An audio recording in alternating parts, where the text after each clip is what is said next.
Portugal já escolheu. Um novo ciclo político começa agora. O que vem depois das eleições? Aceda à informação que não cabe numa manchete. Assine hoje, com até 55% de desconto, e habilite-se a ganhar um dos 10 cartões oferta FNAC que temos para oferecer. Tudo em observador.pt.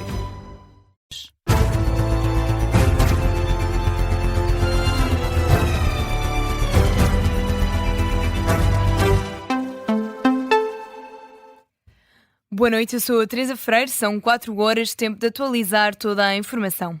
O Ministro da Coesão Territorial garante que vem aí mais um apoio para as empresas afetadas pela passagem do mau tempo. O Primeiro-Ministro anunciou na quinta-feira que vem aí uma espécie de plano de recuperação e resiliência português.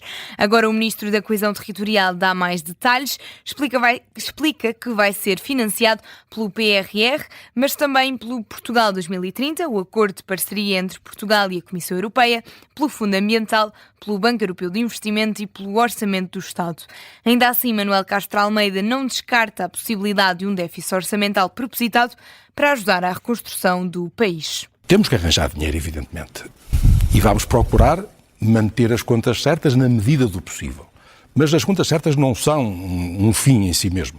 Portanto, se houver necessidade de fazer déficit para garantir condições de conforto e de bem-estar mínimos das pessoas, para garantir o relançamento da economia, para garantir que as empresas não vão fechar, que não vamos perder a capacidade exportadora que hoje temos, se for necessário, teremos que chegar a isso, porque as contas certas são, de facto, um objetivo que tem que estar ao serviço das pessoas. Manuel Castro Almeida, que em declarações à SIC Notícias anuncia ainda um novo apoio para as empresas, mas não revela os detalhes. Justamente com o dinheiro do PRR que estamos a reafetar, vamos lançar por estes dias um novo concurso para as empresas desta zona de calamidade, para que possam fazer um upgrade, para que possam ser mais fortes nos investimentos que vão fazer para a recuperação, para não irem fazer mais do mesmo, para fazerem com uma resistência, com uma resiliência superior àquilo que existia anteriormente. O Ministro da Coesão Territorial, esta noite no programa da SIC Notícias Expresso da meia-noite. A estrutura de missão para a recuperação das zonas afetadas diz que o perímetro de danos na região de Leiria continua a aumentar. É por isso difícil quantificar os prejuízos causados pelo mau tempo. Em declarações à agência Lusa, o responsável pela estrutura, Paulo Fernandes, afirma que são contas complicadas de fazer.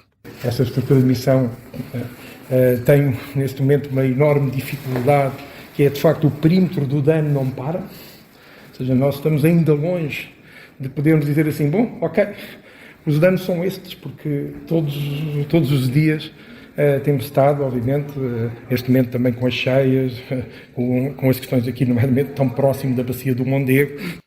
Paulo Fernandes, à margem de uma reunião com o Conselho da Comunidade Intermunicipal da região de Leiria. Já o presidente desta comunidade intermunicipal adianta que na região de Leiria cerca de 20 mil pessoas continuam sem ter eletricidade, 17 dias depois da passagem da Depressão Christine. Jorge Vala fala de um problema de grave resolução e teme que o país não tenha aprendido nada com esta calamidade. Coimbra está fora da situação de grande perigo, sem risco de inundação. Anúncio feito esta noite em conferência de imprensa pela Presidente da Câmara. Ontem, Ana Abrunhosa alertou para a possibilidade de haver uma cheia centenária na cidade.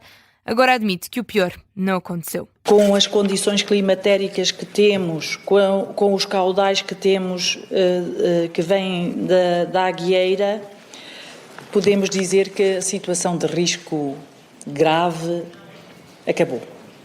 Isto significa que aquela situação que temíamos de a Baixa de Coimbra ficar inundada é já algo que não consta das nossas previsões nem dos nossos temores.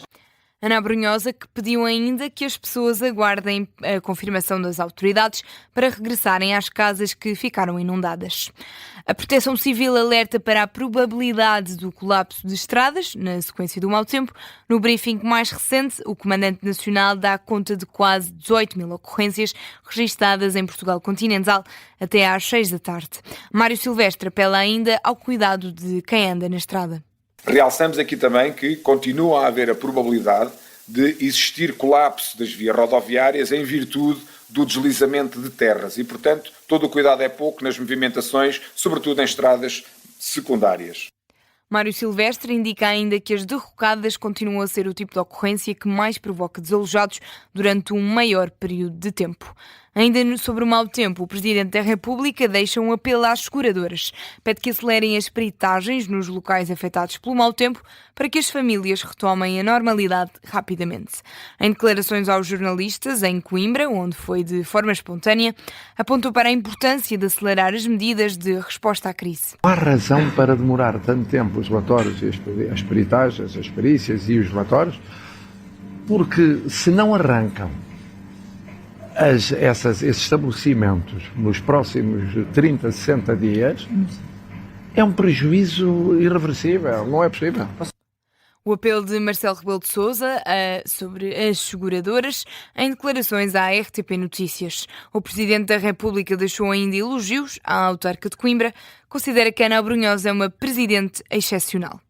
Mudamos de tema. Mais de 2/3 dos jovens em Portugal legitimam comportamentos abusivos e a violência no namoro.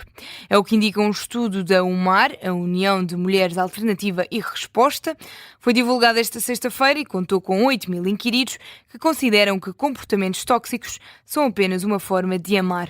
É o que explica a coordenadora do estudo, Margarida Pacheco, à Rádio Observador. Mas são estas formas que estão muito ligadas ao controlo, a perseguição, a doença psicológica, são as 3 formas mais estimadas. Também são aquelas formas que são mais subtis, não é? Formas de violência mais subtis e que estão muito ligadas, muitas vezes, ao conceito de amor romântico, não é? Eu tenho um namorado ou uma namorada e eu posso controlar o telemóvel.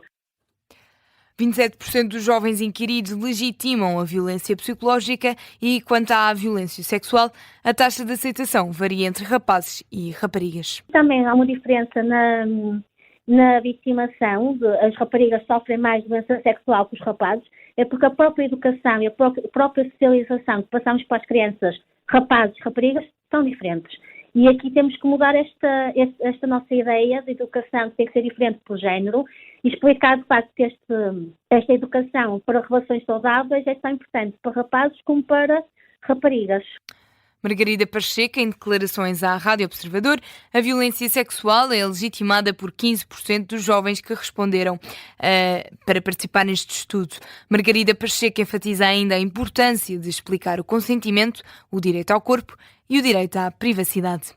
No futebol, o Benfica ganhou ao Santa Clara. Num jogo a contar para o campeonato, os encarnados venceram nos Açores por 2-1, graças aos golos de Pavlidis e a um autogolo de Paulo Vítor do lado dos benfiquistas. Já na segunda parte do jogo, houve um golo do Santa Clara marcado por Gonçalo Paciência.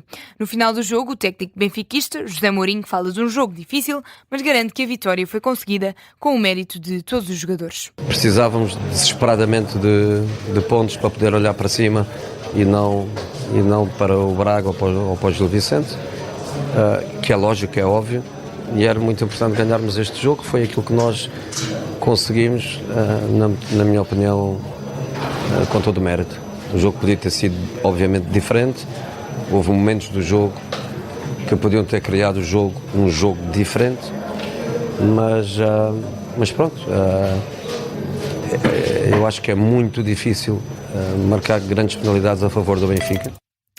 Já do lado do Santa Clara, o treinador Petit sublinha a falta de oportunidades de ataque à equipa adversária. É um jogo difícil contra uma equipa que ainda não perdeu no campeonato e nas 5 provas europeias também, sabendo que ia ser um jogo extremamente difícil, mas não abdicámos daquilo que são os nossos princípios.